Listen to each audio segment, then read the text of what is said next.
Hola, bienvenidos al curso de Sistemas Eléctricos de Potencia. Mi nombre es Marcelo Pérez y hoy veremos el módulo número 25, métodos de detección de modo anti-isla o anti-islaming.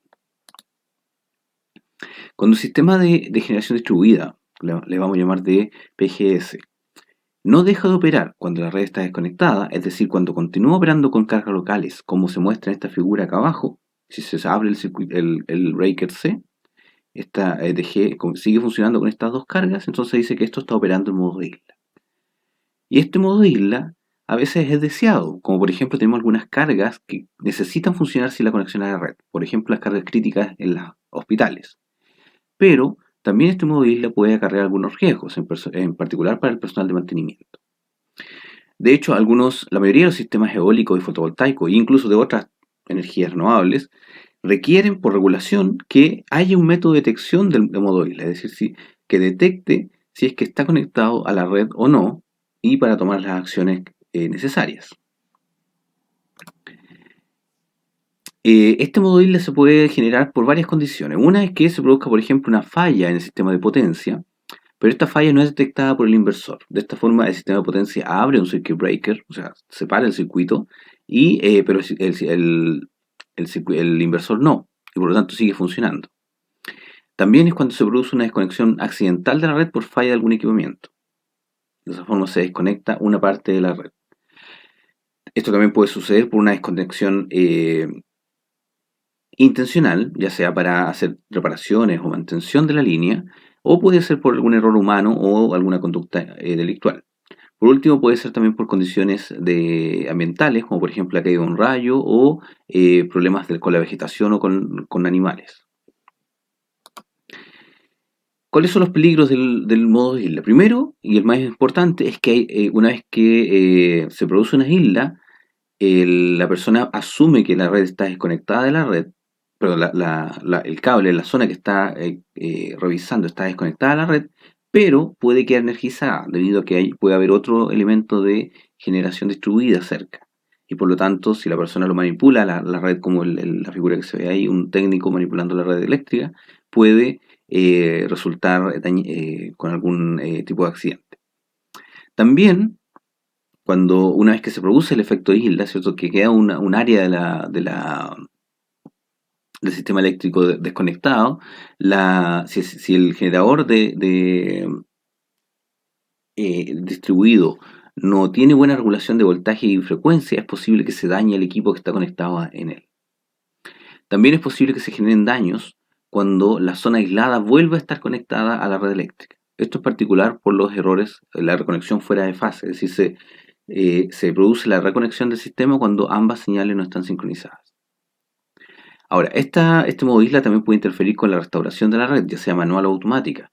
En particular, los reconectores automáticos detectan una falla en la red, desconectan y luego vuelven a conectar, dependiendo el tiempo en el cual están programados, 30 segundos, 10 segundos.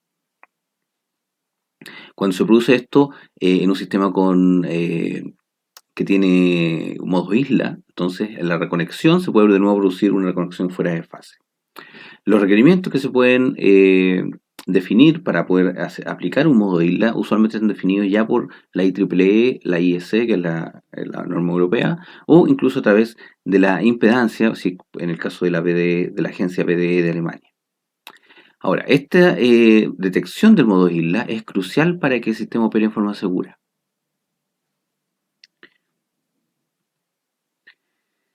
La reconexión fuera de fase significa que al momento de conectarse el modo isla nuevamente a la red, las señales no están sincronizadas. Entonces, si no están sincronizadas, se puede producir un transiente que daña los equipos, como esta figura que ustedes ven acá, en donde tenemos una reconexión con 180 grados de fase. El voltaje positivo está al máximo positivo, mientras que el voltaje de la red el voltaje de la red está al máximo positivo y el voltaje del sistema distribuido está al máximo negativo.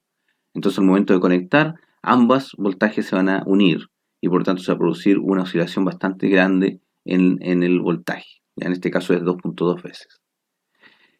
Entonces, ¿cómo evitar esto? Bueno, lo primero hay que detectar la fase a la cual se va a conectar la isla antes de realizar la conexión. Ahora, por supuesto, muchas veces esto no se puede realizar y se confía en que no va a estar muy lejos de la fase original. Eh, Generalmente estos sistemas de protección anti-isla lo que hacen es desconectar la generación distribuida cuando detectan que el sistema está funcionando en una isla, es decir, hay excursiones inusuales de voltaje o de frecuencia. Cualquier distorsión que hay en estos dos parámetros, que también recuerden que están relacionados con la potencia activa y reactiva, son indicativos de que está operando en modo isla y por lo tanto los sistemas de protección deberían desconectar el generador. Ahora, estos sistemas o técnicas de aislación o de protección anti-isla tienen que generar una señal de falla que esté dentro de un cierto rango de tiempo, en este caso los 200 milisegundos, perdón, antes de que el breaker se cierre nuevamente, es decir, el reconector de la red. Si no se puede cumplir eso, entonces lo más probable es que sí suceda una reconexión fuera de fase, si se demora más tiempo que esto. Hay varios métodos para hacer de detección anti-isla. ¿Ya? Los podemos clasificar en los que son por red, ¿cierto? En este caso tenemos el PLCC, el SCADA y la comparación del radio de cambio de frecuencia, en los cuales hay un elemento que mide, por ejemplo, o transmite la información desde un punto al otro eh, y se toma la decisión a nivel central. Y tenemos otro método anti-isla que son locales, es decir, que miden en la misma punto en donde se produce la desconexión y por lo tanto pueden saber si es que está en modo isla o no.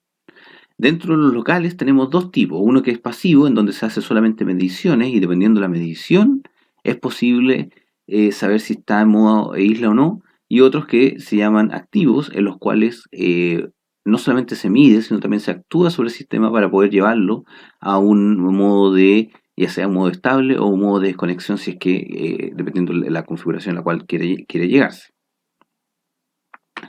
Muchos de estos elementos los vamos a revisar ahora en detalle. Primero, el desplazamiento de voltaje a frecuencia, que es el método más simple, que es un método de los pasivos que se mostró anteriormente. En este caso, ¿qué es lo que se hace? Se mide el voltaje y se mide la corriente, perdón, la frecuencia, y se establecen límites tanto en frecuencia como en voltaje. Ahora, estos límites, recuerden que la frecuencia está relacionada con la potencia, mientras que el voltaje está relacionado con la potencia activa, mientras que el voltaje está relacionado con la potencia reactiva, por lo tanto, este mismo gráfico también se puede hacer en términos de potencia activa y reactiva. Las ventajas es que tiene un bajo costo, pero el problema es que la zona de no detección, NDZ se le llama, que es el área en la cual no está en modo isla, pero no es posible detectar que está en modo isla. Esas NDZ en este tipo de detección es grande y tiene un tiempo de reacción bastante lento porque depende de la dinámica del sistema. Y ustedes pueden ver acá en la figura una caída de tensión, usualmente se produce en varios centenas de milisegundos.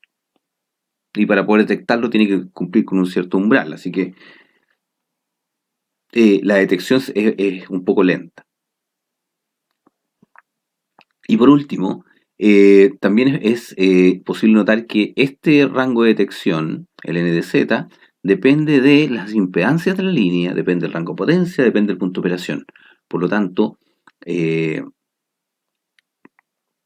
necesario definir rangos bastante amplios para que no haya un falso positivo si es que hay algún cambio esto de acá. Y esos rangos amplios entonces llevan a que la zona de detección de no detección sea grande y el tiempo sea lento.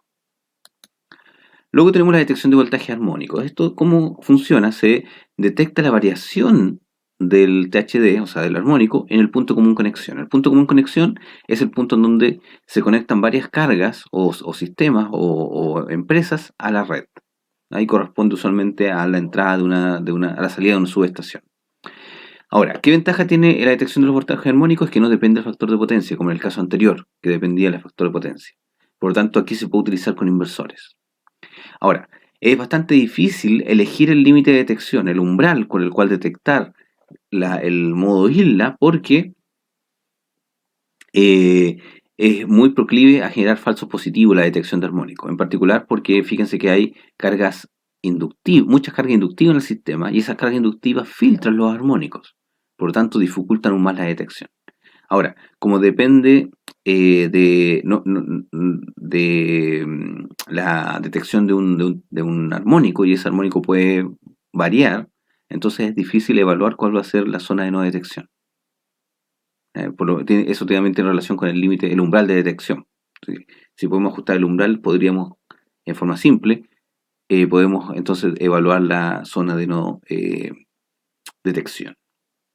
Y aquí podemos ver cómo funciona. Tenemos el armónico tercero, quinto y séptimo medidos en el voltaje del punto común conexión. Una vez que estos voltajes cambian de alguna forma, se detecta que está en modo de isla. Y por lo tanto se procede a la acción del modo de isla, ya sea desconectar la fuente de energía o tomar alguna otra acción. El siguiente es la detección del error en armónica. No es solamente que detectemos la armónica, sino que se detecta se hace un controlador se implementa un controlador que puede estimar la distorsión de voltaje.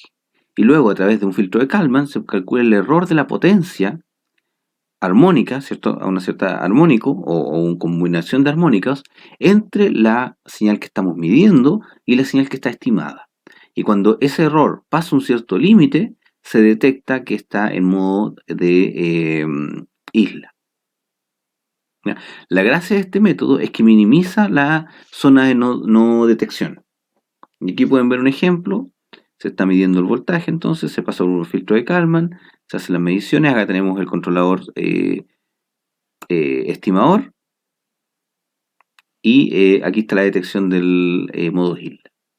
Y aquí pueden ver la forma, aquí, la señal que se está mostrando acá es una combinación de distintos armónicos, y cuando esta combinación de distintos armónicos crece, se puede detectar que estamos en modo Hill.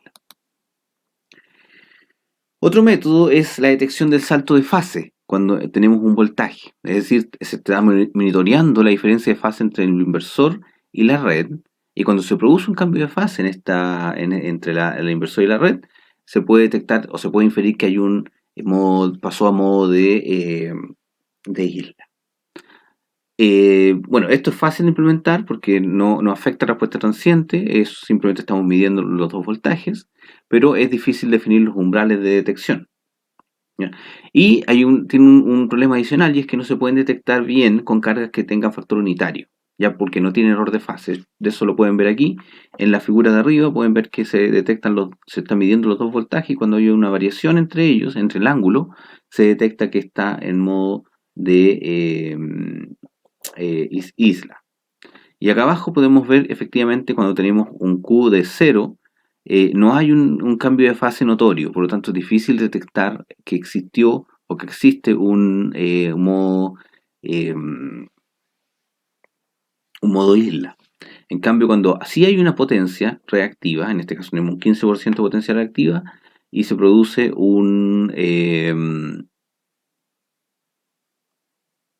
una desconexión de la red, entonces es posible detectar la variación del ángulo. Por lo tanto, depende de la cantidad de potencia reactiva que se le está inyectando. Como comparación, podemos ver que los distintos métodos eh, de anti-slanding pasivo, ya sea la variación de voltaje, que es la primera, la variación de frecuencia, que es la primera, la segunda, perdón, la monitorización de la fase o de los armónicos, cada uno de ellos tiene una cierta zona de no detección. La más grande la primera, ¿cierto? La detección de voltaje, después la detección de frecuencia y después la detección de fase, que son iguales. En el caso del monitoreo armónico no es posible definirla. Y aquí tenemos el tiempo en el cual se produce la falla, que en este caso no se aplica, pero en el último sabemos que va entre 0,1 y 0,2 segundos. Ahora, esto tiene además la detección de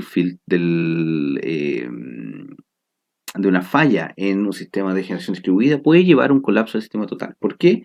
Porque una vez que se produce la falla, disminuye la potencia, y por lo tanto se produce un desplazamiento en términos de ángulo, en términos de potencia activa. Eso genera que tal vez pueda fallar otro sistema de protección, y por lo tanto eso va a generar que haya menos potencia, y por lo tanto cambia la potencia reactiva, cambia la amplitud, cambia el ángulo. Y así sucesivamente se produce una falla en cascada de los distintos elementos de generación distribuida, y llevan a que el voltaje entonces colapse, se vaya a cero. Ahora veamos métodos de de detección activos. ¿Ya? El primero de ellos es la realimentación positiva. En este caso se está midiendo ya sea el voltaje o la frecuencia, y si ese voltaje cambia, entonces la realimentación, como es positiva, le dice al convertidor que tiene que aumentar el voltaje. Y si el voltaje baja, tiene que decirle que baje el voltaje. ¿Ya? Como resultado de esto, significa que los rangos nominales de voltaje rápidamente salen de los límites establecidos, y por lo tanto el modo Hilda se puede detectar más rápido. El mismo método, el mismo principio se ocupa para la frecuencia. Se asocia la frecuencia a la cantidad de potencia reactiva y por lo tanto, eh, perdón, potencia activa, y por lo tanto se puede medir, se puede hacer que aumente la frecuencia. Si la frecuencia, claro, si la frecuencia aumenta, aumenta la potencia y por lo tanto va a aumentar también la frecuencia, y de esa forma rápidamente se inestabiliza. Y eso indica que se puede detectar un modo Hilda. Aquí pueden ver algún ejemplo que efectivamente en el 1.7 el voltaje rápidamente cambia, y se puede detectar en 0,1 segundos de que entró en modo Hilda. Tenemos la medición de impedancia mediante dispositivo externo. En este caso se conecta un dispositivo separado a algún punto de la red, en particular, ojalá donde haya un condensador. Y por lo tanto, al medir el voltaje y la corriente en este punto, podemos estimar la impedancia de la red a la cual estamos controlando. Ahora, el problema está en que se requiere hardware adicional. Y además, en el momento de la conexión se produce un transiente que puede dañar el sistema o puede hacer funcionar los protecciones. Aquí tenemos la detección en móvil con impedancia. Podemos ver que una vez que se produce la falla, existe un cierto tiempo de detección en la cual se puede detectar que efectivamente la corriente cambió, está muy móvil, se desconectó la fuente. Esta desconexión se hace con un 0,8 milihenries con impedancia de línea, por lo tanto es básicamente inductiva. Y la de la derecha se hace con 0,5 milihenries. Perdón, este es 0,5 ohms. Lo voy a corregir en la PPT final. Porque hay equipos se notar que detecta tanto con cargas inductivas como con cargas resistivas, que es lo que se indica acá abajo. Luego tenemos la medición de impedancia con inyección de armónicos. ¿Qué es lo que se hace acá? Se inyecta un armónico específico que no sea característico del sistema. Es decir, aquí en el ejemplo que mostramos acá, se inyecta un armónico 75. La frecuencia es un armónico, la frecuencia de la red es de 50 Hz y por lo tanto el primer armónico va a aparecer en 100. 75 va a estar entre medio y por lo tanto va a ser una señal que es fácilmente detectable. Entonces, ¿cómo se hace? Se obtiene el error de la corriente, el error de los voltajes, y se aplica la DFT. La DFT es la transformada discreta de Fourier, la cual nos permite obtener a partir de la señal de entrada una frecuencia en específico. En este caso, como sabemos que la frecuencia que estamos inyectando tiene una frecuencia fija, podemos dar esa frecuencia específica en el DFT. Y tenemos el resultado de la corriente y del voltaje y por lo tanto podemos calcular cuánto es la impedancia. Si la impedancia sale de un cierto rango, podemos detectar que está en modo isla. El siguiente método es el desplazamiento de la frecuencia o shift de frecuencia. ¿Qué es lo que se hace acá? Se distorsiona la forma de onda del voltaje de salida ligeramente para que si estamos en un modo de isla, esta distorsión se va a ver amplificada y por lo tanto vamos a poder ver un desplazamiento de la corriente y poder detectar que está efectivamente en modo isla. Si está conectado a la red, como la red tiene una inercia muy grande, entonces no se va a detectar ningún desplazamiento de frecuencia. Esto es fácilmente implementable si se utilizan inversores basados en microprocesadores, lo cual es más o menos el estándar que se está utilizando ahora. El problema que tenemos con este método es que degrada la calidad de energía porque el voltaje y la corriente pierden la fase que tenía originalmente. Y por último tenemos que la zona de no detección es mayor que los otros métodos activos. Otro método activo que tenemos es el deslizamiento, slip. A diferencia del anterior que era shift, ¿cierto? Un desplazamiento, este es un deslizamiento de la fase. ¿Y en qué consiste este deslizamiento? ¿Cuál es la diferencia con el anterior? Acá tenemos la fase entre el voltaje y la corriente, está siendo medida directamente. Y esta fase sabemos que se modifica en función de la frecuencia, por lo tanto, si estamos en modo isla, la frecuencia que se va a calcular acá al medir la fase se va a modificar. ¿Ya? Al igual que el caso anterior, se puede implementar fácilmente si estamos con inversores basados en microprocesadores, pero el problema es que tenemos que algunas cargas RLC, las curvas de respuesta que tienen, pueden hacer que varíe más rápido que la fase del inversor, la que se está controlando, y por lo tanto no se puede detectar en modo isla. En este caso, la zona de no detección es bastante pequeña. Aquí pueden ver el ejemplo, la frecuencia y la fase. Pueden ver la relación de la fase real y una aproximación. Y pueden ver en el gráfico de la derecha cómo esta fase en el tiempo se va detectando para poder saber que existe un modo isla. Finalmente tenemos el método de conexión de impedancia. Este método de conexión de impedancias lo que se hace es conectar un condensador o un banco de condensadores dentro del área en donde se puede producir una isla. Es decir, aquí tenemos sospecha de que alguno de estos dos breakers se va a cortar y por lo tanto el condensador queda dentro de la zona en donde está el generador distribuido. Por lo tanto, queda manejando un poco el ángulo de este voltaje que se está aplicando. Ahora, esta tiene una desventaja y es que cuando se ocupa este método y se conecta al condensador, la impedancia que se está detectando cambia en forma abrupta. Como comparación de los métodos activos tenemos la inyección de armónico de corriente, la variación de potencia activa, variación de potencia reactiva y la inserción de un capacitor. Pueden ver que en ninguna de ellas puede calcularse la zona de no detección en forma simple. Y los tiempos de actuación, ¿cierto? De actuación de la falla son bastante bajos, del orden 0,1, 0,2, 0,4 segundos, dependiendo los parámetros de KI, KF y KB que se utilicen para la detección. En el último caso tiene un poco más de la inserción del capacitor, ¿cierto? Tiene un tiempo que depende de la cantidad de potencia reactiva que está inyectando el condensador. Bien, con eso terminamos entonces el módulo de hoy. Muchas gracias.